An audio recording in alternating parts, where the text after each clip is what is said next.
Essentialism, The Disciplined Pursuit of Less by Greg McKeown. Introduction, The Essentialist. Welcome to this summary of Essentialism by Greg McKeown.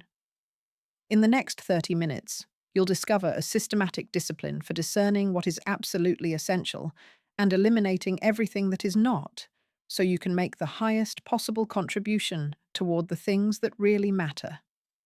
The core premise of this book is simple but profound. We live in a world where we're constantly being pulled in dozens of different directions.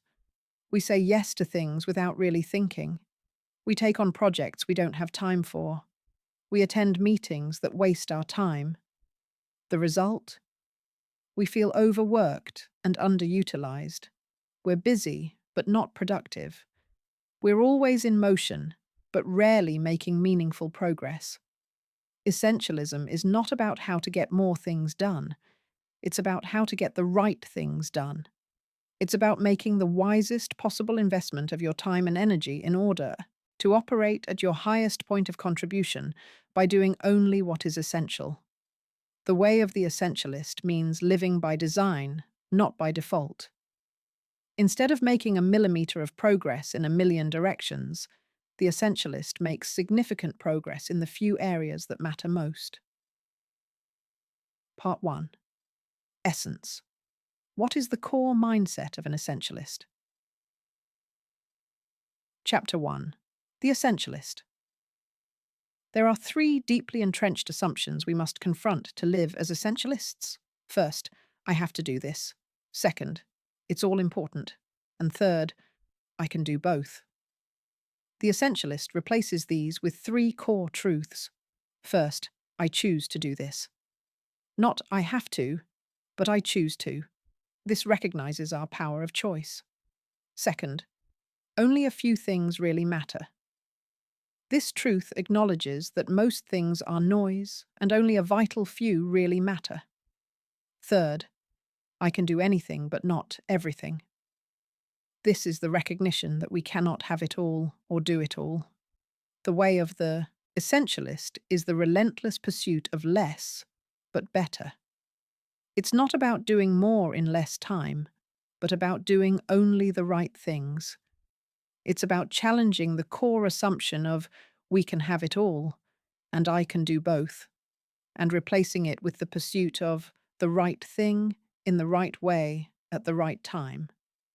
An essentialist produces more by removing more. They bring forth more by sweeping away what is extraneous and focusing energy where it matters most. Chapter 2. Choose. The Invincible Power of Choice. We often forget our ability to choose. When we forget our ability to choose, we learn to be helpless. But when we remember our power to choose, we discover our power to change our circumstances. McKeown shares the story of studying at Oxford under a famous professor. One day, this professor asked the class what was so special about the British Constitution. After various complex answers, the professor revealed the simple truth. The British people can change any law they want at any time they want through their elected representatives. They are free because they hold on to their power to choose. Choice is not just something we have, it's something we are. We may not always have control over our options, but we always have control over how we choose among them. Even when all choices are bad, we still have the power to choose which bad option we want to take. The essentialist doesn't say, I don't have time. They say, that's not a priority. They recognize that when we surrender our ability to choose, something or someone else will choose for us. Chapter 3. Discern. The Unimportance of Practically Everything. Not all efforts are created equal. Some things matter much, much more than others. This is the principle behind the Pareto principle, or the 80-20 rule. Approximately 80% of results come from 20% of efforts. But many people miss the point of this principle. It's not just an interesting observation about statistics, it's a call to action. to identify and focus on that vital 20% that produces 80% of the results, and eliminate or reduce the trivial many. In every set of 10 items, there will likely be 2 that matter more than the other 8 combined. The essentialist spends as much time as possible exploring, listening, debating, questioning, and thinking to discern which few things really matter. McKeown illustrates this with the story of his wife giving birth to their daughter. When he arrived at the hospital, he realized he had double booked himself with a client meeting. He left the hospital to attend the meeting, missing precious first moments with his newborn daughter. He tried to do both the client meeting and be there for his family, and he ended up doing neither well. He was trying to please everyone, and in the process, he lost respect from both his client and, more importantly, he lost irreplaceable moments with his family. The question we should be asking isn't, how can I make it all work? But rather, which problem do I want to solve? Chapter 4. Trade-off. Which problem do I want? We routinely say, I want this and that, as if there are no trade-offs. But the reality is that we live in a world of trade-offs. We cannot maximize everything simultaneously. Every choice has an opportunity cost. McKeown uses the example of Southwest Airlines. While other airlines tried to offer everything, meals, assigned seats, multiple classes of service, flights to every city, Southwest made deliberate trade-offs. They chose to offer low prices instead of meals. They chose point-to-point routes instead of hub-and-spoke systems. They chose one type of aircraft to simplify maintenance and training. By accepting certain trade-offs, Southwest became extraordinarily successful and profitable, while their competitors struggled. They chose which problem they wanted, serving budget-conscious travelers who valued low fares over amenities. Essentialists see trade-offs as an inherent part of life, not as an inherently negative thing. They understand that you can't have your cake and eat it too is actually a wise acknowledgement of reality. Instead of asking, how can I do it all? They ask, what will I say no to? Or, what trade-off do I want to make? By forcing ourselves to evaluate the trade-offs, we become more thoughtful about our choices and better equipped to make the right decisions. Part 2. Explore. How can we discern the trivial many from the vital few? Chapter 5. Escape. The perks of being unavailable. To discern what is truly essential, we need space to think, time to look and listen. But in our hyper-connected world, we're rarely alone with our thoughts. We need to create space to escape and explore life. McKeown emphasizes that we need time to focus without distraction. He shares the story of Jeff Weiner, CEO of LinkedIn, who schedules up to 2 hours of blank space on his calendar every day. No meetings, no calls, no emails, just time to think. Bill Gates famously takes Think Weeks twice a year, where he goes to a secluded cabin with no interruptions to read and think about the big picture. This practice has led to some of Microsoft's most important strategic decisions. The key is to design into your routine certain periods that are sacred, where you can think and explore without interruption. This might be early mornings before anyone else is awake, or dedicated times where you turn off all devices. Without space to escape and explore, we get caught in the busyness trap. We confuse activity with productivity. We respond to the latest email instead of thinking about our long-term strategy. We become so focused on the urgent that we neglect the important. Chapter 6. Look, see what really matters. To see what really matters requires more than information. It requires insight.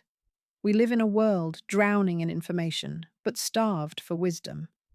The essentialist doesn't just collect information randomly. They look for the signal in the noise. They listen more carefully, read between the lines, and focus on the broader story, not just the headline. McKeown shares the story of a journalist who learned to keep a journal. But instead of writing about what happened each day, she focused on writing down the lead, the essential insight or learning from her day. This practice forced her to filter through the trivial details and identify what truly mattered. One powerful technique is to keep a journal and ask yourself, what were the most important things that happened today? Or, what is the lead in the story of my day? This helps you develop the skill of separating signal from noise. Another technique is to practice scanning your environment for the abnormal or unusual. Often, the essential insight is hiding in what's different, what doesn't fit the pattern, what stands out. Great journalists, scientists, and leaders all share this ability to see what others miss. They look beyond the obvious and ask better questions. They're not just collecting more information, they're looking for the right information. Chapter 7. Play. Embrace the wisdom of your inner child. Play is not a trivial activity. It is essential to our creativity, innovation, and overall well-being. Yet most adults have systematically purged play from their lives, believing it to be childish or a waste of time. Research shows that play is critical for exploration, learning, and innovation. Play expands our minds in ways that allow us to explore new possibilities. It helps us see situations from new perspectives. It relieves stress and rejuvenates our minds. McKeown points to examples like Larry Page and Sergey Brin, the founders of Google, who built their first server storage system out of Lego bricks. This playful approach to problem-solving was not childish, it was innovative. Google's famous 20% time policy, where engineers could spend 1 day a week working on projects that interest them, led to major innovations like Gmail and Google News. Play doesn't mean being frivolous. It means approaching problems with creativity and openness rather than rigid seriousness. It means allowing yourself to experiment, explore, and even fail without judgment. The Essentialist knows that play is not just recovery from work. Play is essential to doing good work. It sparks creativity, builds relationships, and helps us handle stress. When we deny ourselves play, we become burned out, rigid, and less effective. Chapter 8. Sleep. Protect the asset. In our culture, sleep is often seen as a luxury or a sign of weakness. People brag about how little sleep they need. They wear exhaustion as a badge of honor. But the research is clear. Sleep is a priority for peak performance. Lack of sleep reduces our ability to think clearly, make good decisions, and perform at our best. When we're sleep deprived, we're literally less effective at everything we do. McKeown shares studies showing that 1 hour less sleep per night results in a measurable decrease in cognitive performance, equivalent to a significant drop in IQ.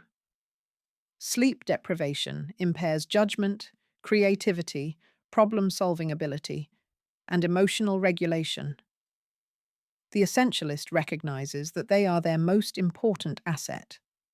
If you don't take care of yourself, you cannot perform at your highest level. Sleep is not a luxury to be enjoyed when we're finally done with our work. It's a priority that enables us to do our best work. Many high performers have realized this. Jeff Bezos prioritizes 8 hours of sleep because he believes better decisions are worth more than more work hours. Elite athletes have long known that sleep is when the body recovers and grows stronger. 1 hour more sleep may mean several more hours of productive wakefulness. Protect your sleep like you protect your most important asset, because that's exactly what it is. Chapter 9. Select. The power of extreme criteria. Most of us have criteria that are too broad. We say yes to opportunities that are moderately interesting, projects that are somewhat aligned with our goals, or commitments that seem pretty good. The essentialist applies tougher criteria. Instead of asking, is this a good opportunity? They ask, is this exactly what I'm looking for? The standard is not, could I do this? But is this the very best use of my time and resources? McKeown introduces the 90% rule. When evaluating an option, think about the single most important criterion for that decision. Then give that option a score between 0 and 100. If it scores less than 90, reject it automatically. This forces you to be selective. If an opportunity is a 65 out of 100, that might seem passing, but it's not excellent. And if something is not excellent, it will distract you from what could be truly excellent. Another powerful question is, if I didn't already have this opportunity, how much would I sacrifice to obtain it? This helps overcome the sunk cost bias and the tendency to stick with mediocre commitments. When we say yes to everything that seems pretty good, we dilute our focus and energy. We end up pursuing dozens of moderately attractive options instead of identifying and committing to the few truly exceptional ones. Part 3. Eliminate. How can we cut out the trivial many? Chapter 10. Clarify. One decision that makes 1,000. When teams and organizations lack clarity about their essential intent, people pursue many different objectives that may conflict with each other.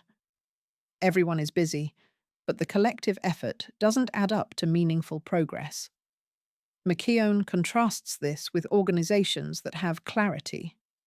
He shares the example of a tech company that defined their essential intent as to be the best company for software engineers to work for. This single, clear objective guided every decision: hiring practices, office design, project selection, and company policies. With this clarity, decisions became easier and more consistent. An essential intent is both inspirational and concrete. It's not vague like maximize shareholder value or be the best. It's specific enough that you can measure progress and make decisions based on it. For individuals, essential intent answers the question, if I could only accomplish one thing, what would it be? Once you know your essential intent, you can evaluate every opportunity against it. Does this help me achieve my essential intent? If not, it's probably not essential. The essentialist gets ruthlessly clear about what they're trying to achieve.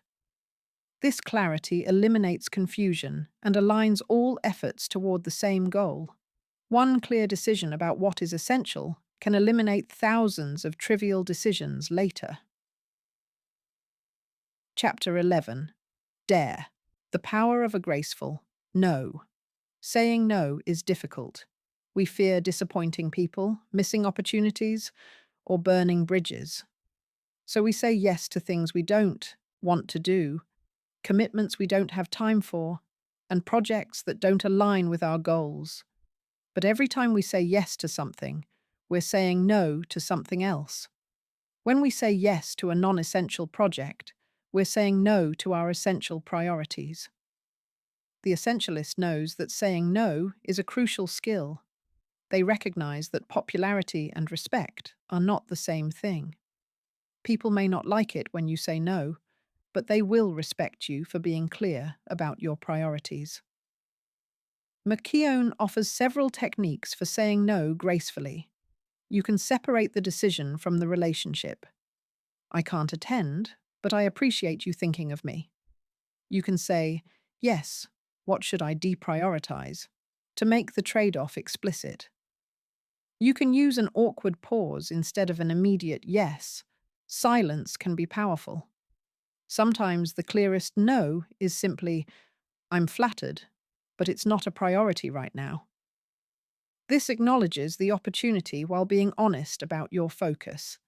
The key is to remember that saying no to non-essentials is saying yes to what really matters. It's not selfish to protect your time and energy for your highest contribution. It's responsible. Chapter 12. Uncommit. Win big by cutting your losses. We've all experienced it. We continue investing time, money, or energy into something that isn't working, simply because we've already invested so much. This is the sunk cost fallacy, and it's one of the biggest obstacles to living as an essentialist. The essentialist recognizes that sunk costs are exactly that. Sunk. The question is not, how much have I already invested? But, if I weren't already invested, would I make this investment now? McKeown shares the story of a company that had invested millions in a failing product. Every meeting, executives argued they couldn't abandon it because they'd invested too much. Finally, a new executive asked, "If we hadn't already made this investment, would we choose to start this project today?" The answer was a clear no, and they killed the project. One powerful question for uncommitting is, if I did not have this opportunity already, how much would I be willing to sacrifice to obtain it? This reverses the endowment effect and helps us see our commitments more objectively. Another technique is to conduct a reverse pilot. Instead of testing if we should add something, test if we should remove something.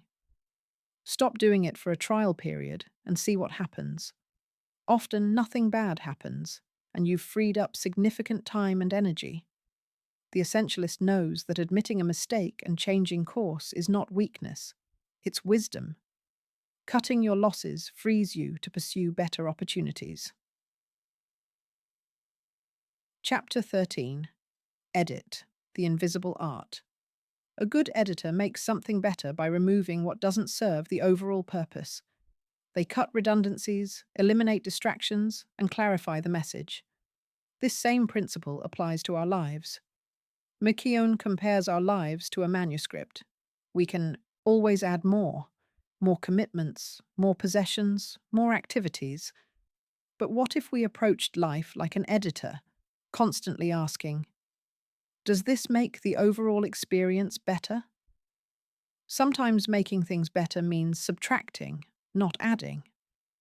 The best editors don't just cut bad content, they cut good content that doesn't serve the overall narrative. Similarly, the essentialist doesn't just eliminate bad commitments, they eliminate good activities that distract from great ones. The key is to have clear criteria for what stays and what goes. An editor has the manuscript's purpose in mind. An essentialist has their essential intent in mind. Everything is evaluated against that standard. Editing also means making small, deliberate changes. You don't need to overhaul your entire life at once. Start with one area, your calendar, your email, your physical space, and edit ruthlessly. Remove what doesn't serve your essential intent. The discipline of editing creates space for what's truly important to breathe and grow. Chapter 14. Limit, the freedom of setting boundaries. Without boundaries, other people's agendas will crowd out our own. We'll end up living by default, constantly reacting to the latest request or crisis, rather than living by design. The essentialist sets clear boundaries. They know what they will and won't do. They communicate these boundaries clearly and defend them when necessary. McKeown shares the example of Enric Sala, a marine ecologist who was on the path to tenure at a prestigious university. But he realized he was spending 90% of his time writing grant proposals and doing administrative work, and only 10% doing the research he loved. He set a boundary. He would only do work that involved actual marine research. This meant leaving academia, but it led him to National Geographic, where he could focus on what mattered most to him. Setting boundaries doesn't mean being rigid or uncooperative. It means being clear about your priorities and protecting them. When someone asks you to take on a new project, you can say, "I'd love to help, but I'm committed to X right now. Would you like me to deprioritize X to take this on?" Boundaries also apply to technology. The Essentialist sets clear rules about when they'll check email, when they'll be unavailable, and when they'll engage with social media. Without these boundaries, our attention is constantly fragmented. The irony is that by setting boundaries, we become more present and effective in our chosen areas. We have the freedom to focus because we've protected our time and energy from being scattered. Part 4. Execute. How can we make doing the vital few things almost effortless? Chapter 15. Buffer. The unfair advantage. Non-essentialists tend to assume the best-case scenario in their planning. They think everything will go smoothly, and they pack their schedules accordingly. When inevitable problems arise, they're overwhelmed and stressed. The essentialist builds in buffers. They plan for the unexpected. They assume things will take longer than anticipated. They prepare for obstacles before they appear. McKeown recommends adding a 50% buffer to your time estimates. If you think a project will take 4 hours, schedule 6. If you think you can get somewhere in 20 minutes, leave 30 minutes early. This isn't pessimism, it's realism. Most things take longer than we expect. Most projects encounter unexpected obstacles. By building in buffers, you're not just reducing stress, you're actually increasing your effectiveness. Buffers also apply to finances, energy, and resources. Keep some savings for emergencies. Don't schedule yourself at 100% capacity. Maintain some slack in the system. The essentialist knows that buffers provide the space to respond rather than react. When the unexpected happens, and it always does, you have the resources to handle it without derailing your essential priorities. Chapter 16. Subtract. Bring forth more by removing obstacles. Instead of asking, "What do I need to add to make this work?" the essentialist asks, "What obstacles can I remove to make this easier?" This principle draws on the idea that we often achieve more by removing obstacles than by adding effort. If you want to exercise more, don't just rely on willpower. Remove the obstacles. Put your workout clothes by your bed. Find a gym on your commute. Make it easier to do the right thing than the wrong thing. McKeown shares the story of a school that wanted to reduce bullying. Instead of adding more anti-bullying programs, they asked students what made it hard to report bullying. Students said they were afraid of being seen going to the principal's office, so the school created an anonymous online reporting system. Bullying reports increased dramatically because they'd removed the obstacle. In our work, we can apply this by asking, what is making it hard to accomplish my essential goals? Maybe it's too many meetings. Maybe it's a cluttered workspace. Maybe it's outdated processes. The essentialist looks for the constraint, the one thing that, if removed, would make everything else easier. Focus on removing that bottleneck, and the entire system becomes more efficient. Instead of pushing harder, the essentialist removes what's in the way. Chapter 17. Progress. The power of small wins. Big, audacious goals can be inspiring, but they can also be overwhelming. We look at the enormous gap between where we are and where we want to be, and we feel paralyzed. The essentialist focuses on small, incremental progress. They ask, what is the smallest action I can take that will move me forward? McKeown explains that research shows that the single greatest motivator of progress is making progress itself. When we feel we're making headway, even in small ways, our motivation increases dramatically.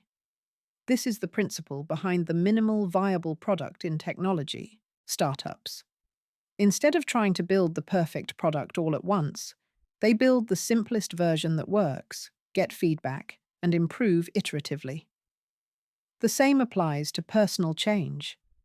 If you want to write a book, don't commit to writing for 3 hours a day. That's overwhelming. Commit to writing for 15 minutes. Once you've established the habit, you can increase it. The key is to start so small that it seems almost too easy. The essentialist knows that the hardest part is starting. Once you're in motion, it's easier to keep going. By focusing on incremental progress rather than dramatic transformation, you build momentum. Small wins create a sense of achievement, which fuels more effort, which creates more wins. Chapter 18. Flow. The genius of routine. Routines often get a bad reputation. We think they're boring or restrictive. But the essentialist knows that routines are liberating. When you have a routine for your essential activities, you don't have to waste mental energy deciding what to do. You just do it. The decision is already made. McKeown points to research showing that willpower is a finite resource. Every decision we make depletes our willpower slightly. This is why successful people often have routines for the most important things. They automate the decision. Steve Jobs famously wore the same outfit every day. Barack Obama limited his wardrobe choices. These weren't signs of limited imagination. They were deliberate strategies to reduce decision fatigue. The essentialist builds routines around their most important activities. They write at the same time each day. They exercise on the same schedule. They have a consistent morning routine. The power of routine is that it makes the essential the default. Instead of having to motivate yourself every day to do what's important, you've made it automatic. You've designed your environment to make the right behaviors easier than the wrong ones. Start by identifying one essential behavior you want to make routine. Then design a trigger, a specific time or event that will cue the behavior. Finally, practice it consistently until it becomes automatic. Over time, these routines compound. What requires effort today becomes effortless tomorrow. Chapter 19. Focus. What's important now? In our multitasking world, we pride ourselves on doing many things at once, but research consistently shows that multitasking is a myth. What we're really doing is rapidly switching between tasks, and this constant switching makes us less effective at everything. The essentialist practices single tasking. They focus completely on the task at hand. They ask themselves, what's important now? This doesn't mean they only work on one thing ever. It means that in any given moment, they're fully present with whatever they're doing. When they're in a meeting, they're in the meeting, not checking email. When they're with their family, they're with their family, not thinking about work. McKeown shares the concept of multi-focusing, the ability to be focused on the present while also keeping your broader priorities in mind. It's like driving. You focus on the road immediately in front of you while maintaining awareness of your destination and the overall route. One practical technique is to ask at the start of each day, what is the one thing I could do today that would make the biggest difference? Then protect time for that one thing before anything else claims your attention. Another technique is to pause before transitions. When you finish one task and are about to begin another, take a breath. Reset, then ask, what's important now? This prevents you from carrying the stress and attention of one task into the next. By being fully present with what you're doing, you not only do better work, you also enjoy it more. Conclusion. Being the essentialist life. Living as an essentialist is not a one-time choice. It's a discipline that must be practiced daily. It requires constant vigilance against the cultural pressure to do more, have more, and be more. The promise of essentialism is not that it will make life easy, it's that it will make life better. When you commit to the disciplined pursuit of less but better, you create space for what truly matters. You make a meaningful contribution. You experience the satisfaction of doing important work well. The essentialist life is not about rigidity, it's about clarity. It's not about deprivation, it's about focus. It's not about doing less for the sake of less. It's about making the highest possible contribution toward the things that really matter. McKeown closes with a powerful reminder. The life of an essentialist is not just about what you achieve. It's about who you become in the process. When you eliminate the non-essential, you don't just free up time and energy. You reclaim your life. You remember what you care about. You reconnect with your purpose. The way of the essentialist is rare in our culture, but it is available to anyone willing to choose it. It requires courage to say no. It requires discipline to focus. It requires wisdom to discern what really matters. But the reward is a life of meaning, contribution, and fulfillment. A life where you are not just reacting to the latest urgency, but deliberately creating something of lasting value. A life where you can look back without regret, knowing you invested yourself in what truly mattered. The choice is yours. Will you continue on the path of least resistance, saying yes to everything and achieving little of real importance? Or will you choose the disciplined pursuit of less but better? The essentialist knows that less is more, that clarity trumps efficiency, that the vital few matter far more than the trivial many. Choose to be an essentialist, not someday, today. Final thought. If you take only one thing from this summary, let it be this. You cannot overestimate the unimportance of practically everything. Most of what exists in your life and your business is trivial. Very few things really matter. Those things deserve all of you. Everything else deserves what's left over, if anything at all. Thank you for investing this time in exploring essentialism.